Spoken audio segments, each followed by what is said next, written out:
कर्तव्यं दैवमान्हिकम् उत्तिष्ठोत्तिष्ठ गोविन्द उत्तिष्ठ गरुडध्वज उत्तिष्ठ कमलाकान्त त्रैलोक्यं मङ्गलं कुरु उत्तिष्ठोत्तिष्ठ गोविन्द उत्तिष्ठ गरुडध्वज उत्तिष्ठ कमलाकान्त त्रैलोक्यं मङ्गलं कुरु मातः समस्त जगतः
ರಕ್ಷಣೆ ಮಾಡೋ ಭಾರ ನಿನ್ನೆ ಕುಡಿದೆ ತಂದೆ. ಬರಿದಾಗಿರುವೆ ನನ್ನ ಪಾಲಿಗೆ ಆದಷ್ಟು ಬೇಗ ನನ್ನ ಒಡೆಯಲ್ಲಿ ಒಂದು ಮುದ್ದಾದ ಮಗನು ಕರುಣಿಸು ಅಂತ ನಾನು ಇಲ್ಲಿ ಬೇಡಿಕೊಡುವೆ ತಂದೆ, ಬೇಡಿಕೊಡುವೆ.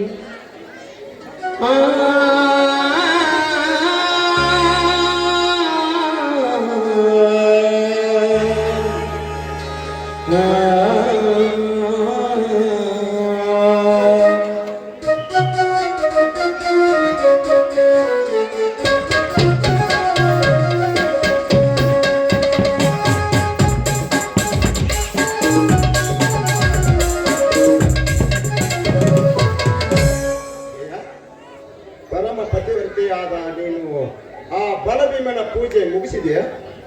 ಮುಗಿತು ಬನ್ನಿ ಸ್ವಾಮಿ. ಪಾವನ ಮೂರ್ತಿಯಾದ ನೀವು ಆ ದೇವರಿಗೆ ನಮಸ್ಕರಿಸಿ ಪ್ರಸಾದ ತೆಗೆದುಕೊಳ್ಳಿ.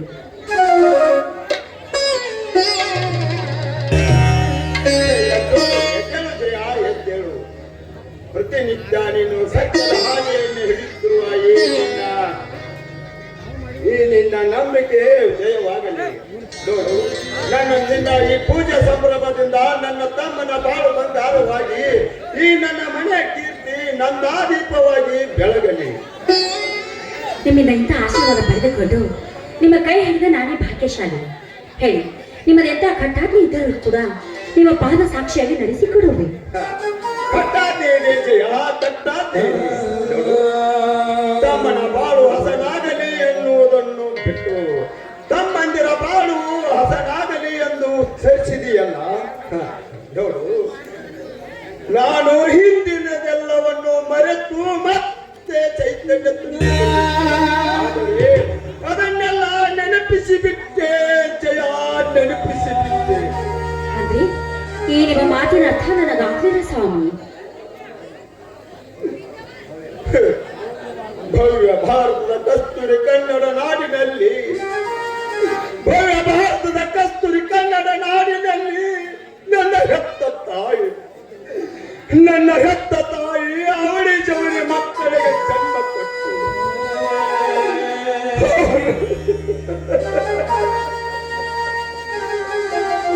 ಹೇಳಿ, ಅವರ ಹುರಿ ಕತ್ತಡಕ್ಕಿದ್ದಾಗ ಪತ್ತನೆ ಹಾರಿ ಹೋಯಿತು. ನನ್ನ ಹೆತ್ತಮ್ಮನ ಪ್ರಾಣ ಅಲ್ಲಿಂದ ಹಿಡಿದು ಇಲ್ಲಿವರೆಗೆ ಜೋಪಾನ ಮಾಡಿದ ನನ್ನ ತಂದೆ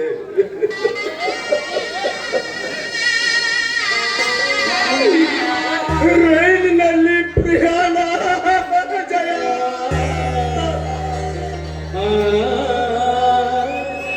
ಹೇಳಿ ಸ್ವಾಮಿ, ಆ ನಂತರ ಏನಾಯ್ತು ಅಂತ ಹೇಳಿ.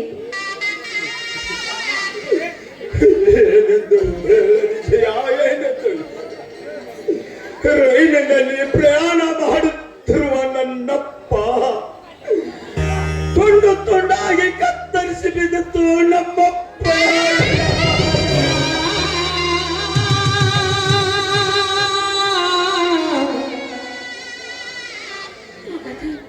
ಮುಂದೆ ಅವಳಿ ಮಕ್ಕಳ ಕಥೆ ಏನಾಯ್ತು? ನಾನು ವಿದ್ಯಾಭ್ಯಾಸಕ್ಕಾಗಿ ಪ್ರಗತಿ ಹೈಸ್ಕೂಲ್ನಲ್ಲಿ ಓದಿತು. ವಿದ್ಯಾಭ್ಯಾಸ ಮುಗಿಸಿಕೊಟ್ಟು ಮರಳಿ ಮನೆಗೆ ಬರೆದು ಬರುತ್ತಿರುವಾಗ ನನ್ನ ಆತ್ಮೆಗೆ ಏನಪ್ಪ ಅದರಲ್ಲಿರುವ ಕೂಸನ್ನು ತಂದು ನನ್ನ ಕೈಗೆ ಒಪ್ಪಿಸಿದ. ಅವನೇ ಕಡೆ ಅವನೇ ನಿನ್ನ ಬೈದ ಈ ಸಂಶೀಪುರದ ಕ್ರಾಂತಿವೀರ ಜಯ, ಕ್ರಾಂತಿವೀರ. ಇನ್ನೊಬ್ಬ ನನ್ನ ಮೈದನ ವೀರ ಈಗ ಎಲ್ಲಿದ್ದಾನೆ?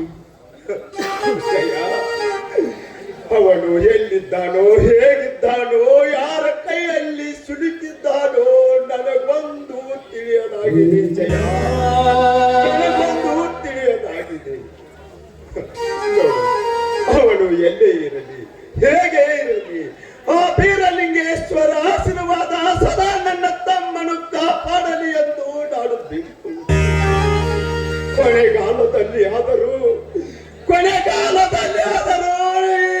ನನ್ನ ಕೈ ಸೇರಲೆಂದು.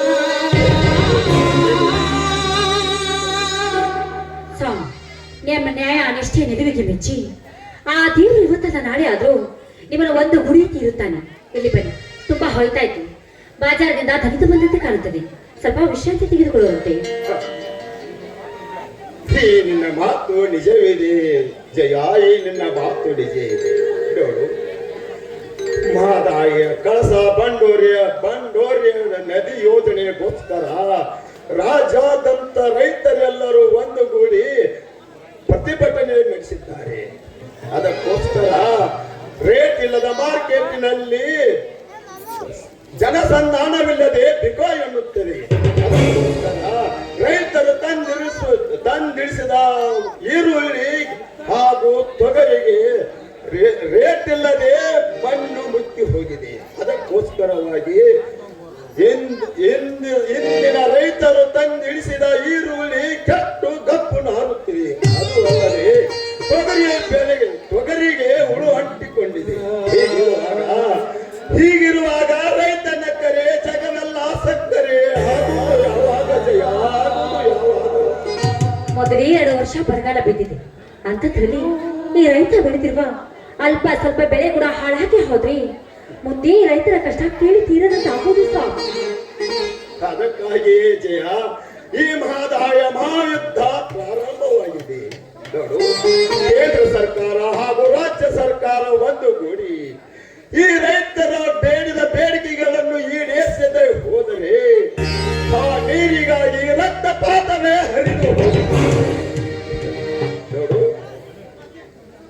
ಹಾಗಾದ್ರೆ ನರಗುಂದದ 2ನೇ ಬಂಡಾಯದ ಚಳವಳಿಯನ್ನು ಮಹಾದಾಯಿ ನೀರು ಬರೋವರೆಗೂ ನಿಲ್ಲಿಸಲಿಲ್ವೇನು? ಏನು ಜಯ, ಏನ್ ಮಾತಾಡಾಗತ್ತೆ ಮಳ್ಳರ್ಗತ್ತೆ? ಅಲ್ಲ, ರೈತರಂದ್ರೆ ಏನ್ ಹಗರ ಮಗರ ಅಂತ ತಿಳಿದ? ಈಗಿನ ಸರ್ಕಾರ ನಾವು ಮಾಡಿದ ಸರ್ಕಾರ, ನಾವು ಹೇಳಿದಂಗ ಸರ್ಕಾರ ಕೇಳಲಿಕ್ಕಂದ್ರ ಹೆಂಗ ಜಯ ಹೆಂಗ? ನೋಡು, ಅವರು ಈ ಒಂದು ಹಚ್ಚಿದ ಗಿಡ ಆಲದ ಮರ ಅಳಗಾಡಿಸಬಹುದು, ಆದರೆ ಈ ರೈತನ ತಲೆಯ ಮೇಲಿನ ಒಂದು ಕೂದಲು ಸಹ ಅಳಗಾಡಿಸಲು ಅವರಪ್ಪನಿಂದಲೂ ಸಾಧ್ಯವಿಲ್ಲ.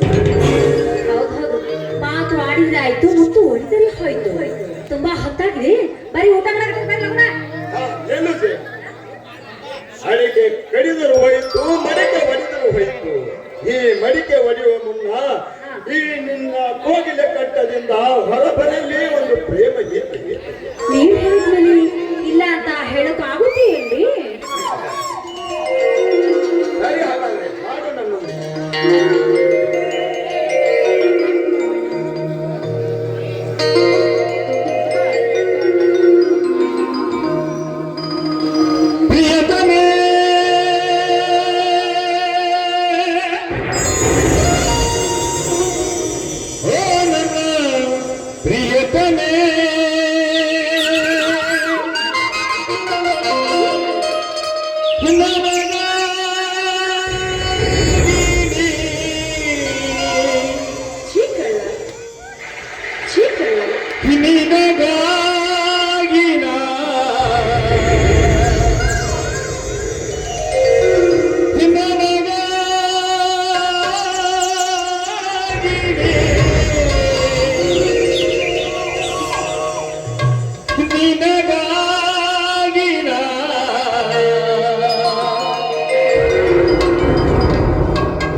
ಸಿಹಿ ಮುತ್ತು ನೀಡೋ